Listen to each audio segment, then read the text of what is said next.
Chapter 8. Mrs. Ebel was teaching geography. Everybody in the class had a map of the United States on his or her desk. Bradley's map was different from all the others.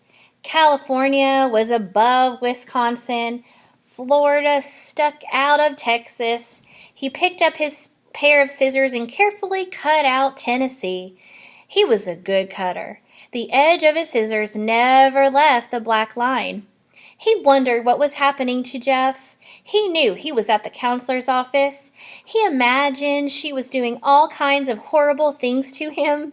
He had tried to tell Jeff at recess not to go see her. He taped Tennessee to Washington. He was a very messy taper. His piece of tape twisted and stuck to itself. He looked up as Jeff entered the room and watched him hang the hall pass on the hook behind Mrs. Ebel's desk. Then he looked away as Jeff headed for the seat next to him. When the bell rang for lunch, he shoved his map into his desk and pulled out his paper sack.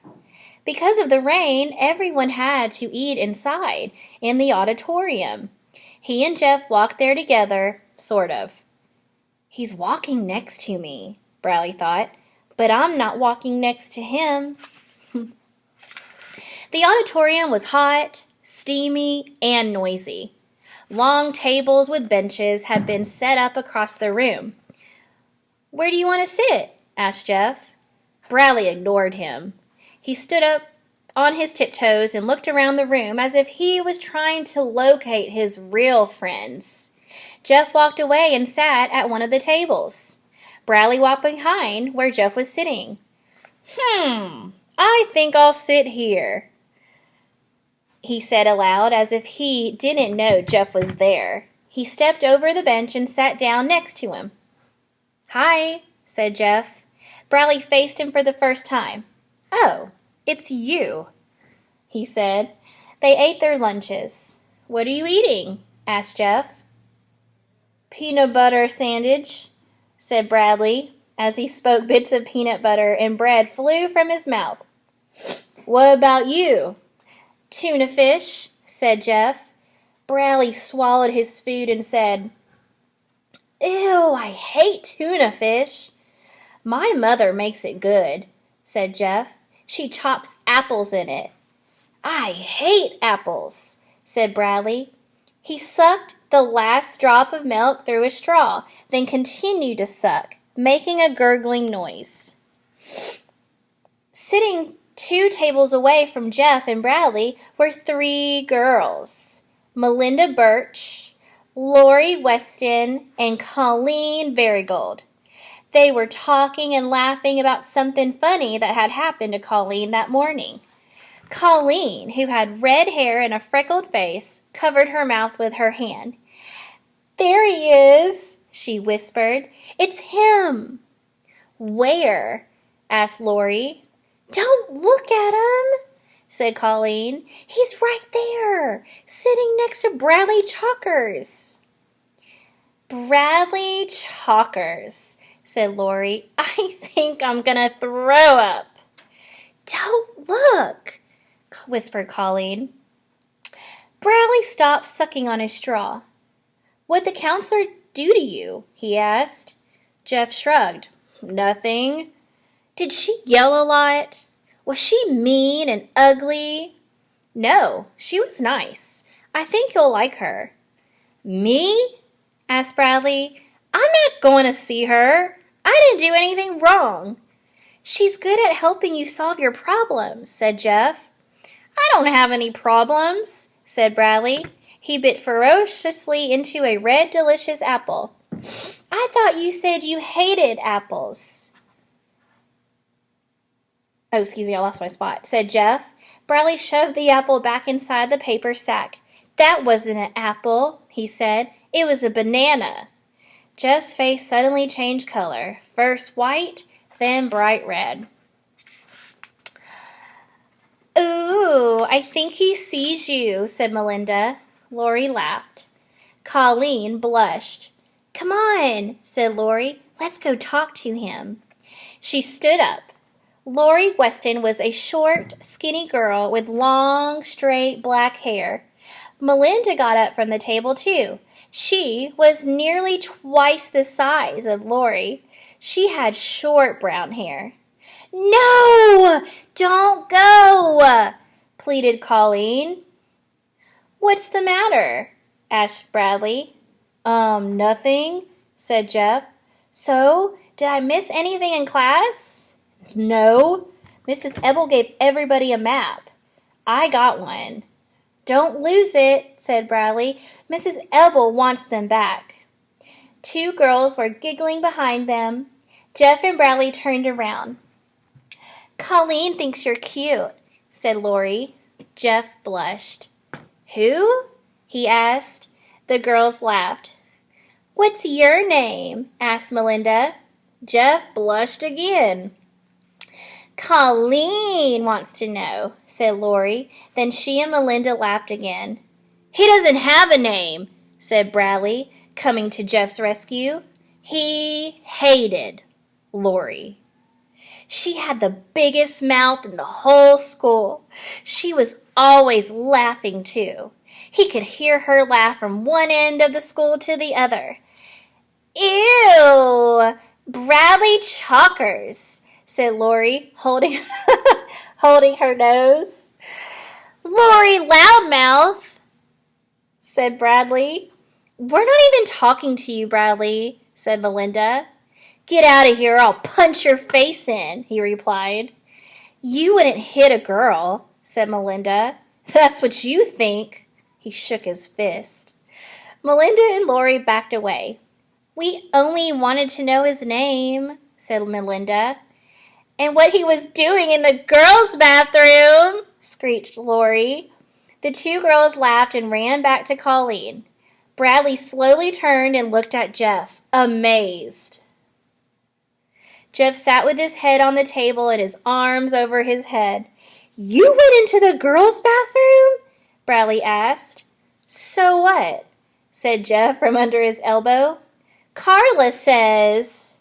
"Me too," declared Bradley. "I go all the time. I like to make them scream." He smiled at Jeff. Chapter 9. "Bradley Chalkers, what are you doing out of class?" It was a teacher. Bradley didn't know her name, but it seemed as though every teacher in the school knew him. "I got a hall pass," he told her. "Let me see it." He showed it to her. "Mrs. Ebel gave it to me.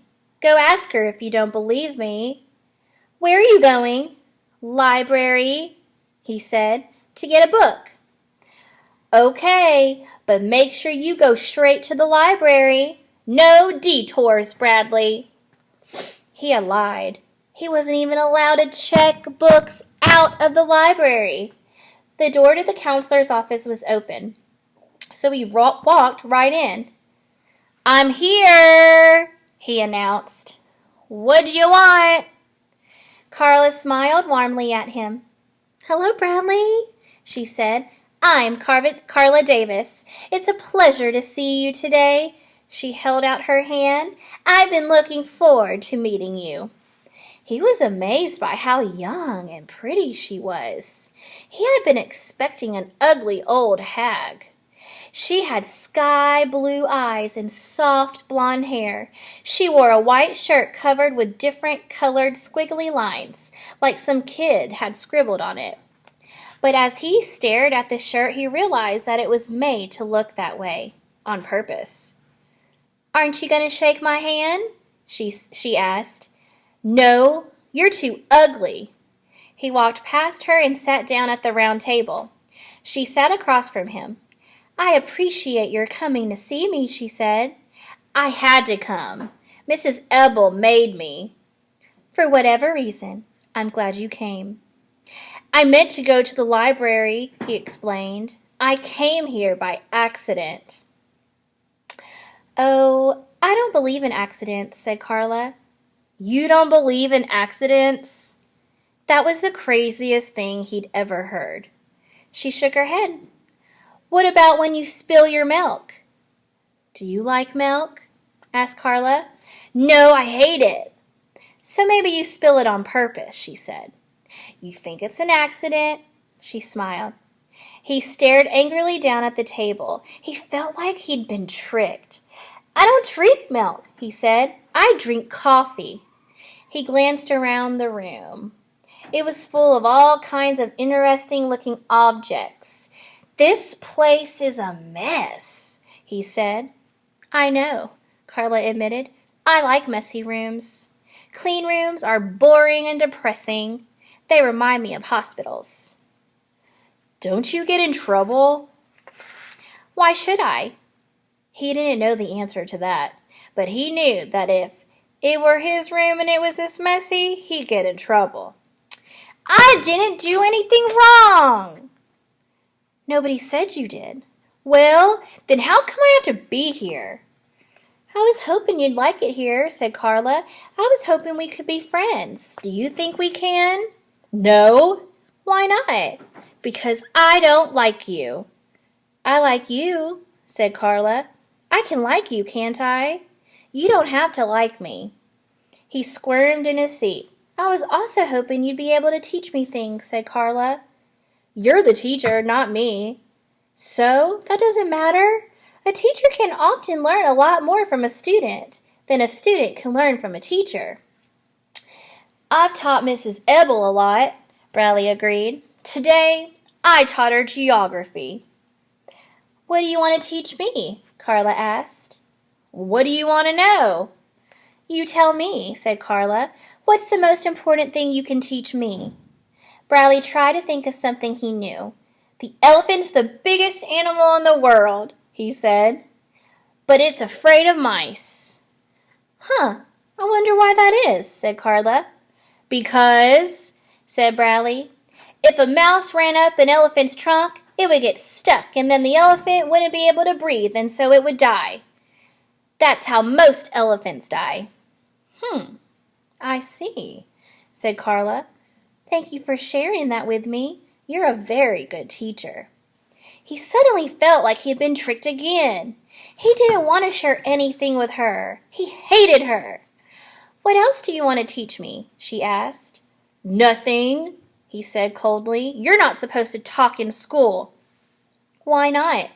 It's a rule, like no sticking gum in the water fountains. Well, in this room, there are no rules, said Carla. And here, everyone thinks for himself. No one tells you what to do. You mean I can stick gum in the water fountain? You could, except I don't have a water fountain. Can I break something? He asked. Certainly. He looked around for something to break, then caught himself in time. It was another trick. He'd break something and then get in trouble, and nobody would believe him when he said that she had said there were no rules. I'm not in the mood, he said. Well, all right, but if you are ever in the mood, there are a lot of things you can break, things I like very much and things that other children use. I will, he assured her. I know karate. He raised his hand sideways over the table. I can break this table in half with my bare hand. I hate to see you hurt your hand. Nothing ever hurts me, he told her. I've broken every table in my house, he declared. The chairs, too. Call my mother if you don't believe me. Oh, I believe you, said Carla. Why shouldn't I? You should. She did, too. For the rest of the meeting, no matter what he told her, she believed him. When he told her that his parents only fed him dog food, she asked him how it tasted. Delicious, he said. Meaty and sweet. I've always wanted to try it, said Carla. When he told her that the president had called him on the phone last night, she asked what they talked about. Hats, he answered right away. Hats? What did you say about hats? I asked him why he didn't wear a hat like Abraham Lincoln. And what did he say? Bradley thought a moment. I can't tell you. It's top secret. Near the end of the session, Carla gave him a piece of construction paper and asked him if he wanted to draw a picture. He chose a black crayon from the big box of crayons and stayed with it the whole time. He scribbled wildly all over the paper. Carla leaned over to look at it. That's very nice, she said. It's a picture of nighttime, he told her. Oh, I thought it was a picture of the floor of a barber shop after someone with black curly hair got his hair cut. That's what it is, Bradley declared. That's what I meant. It's very good, said Carla. May I have it?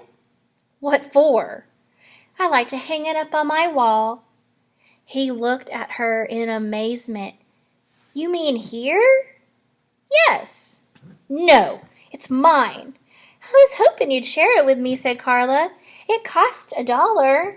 It's worth it, said Carla, but I only want it if you're willing to share it. No, he said. Okay, but if you ever change your mind, I'll still want it. You can make me give it to you, he suggested. No, I can't. Sure you can. Teachers make kids do things all the time. Carla shook her head. It was time for him to return to class. I've enjoyed your visit very much, said Carla. Thank you for sharing so much with me. She held out her hand. He backed away from it as if it were some kind of poisonous snake. Then he turned and hurried out into the hall. When he got to Mrs. Ebel's class, he crumbled his picture into a ball and dropped it in the waste paper basket next to her desk.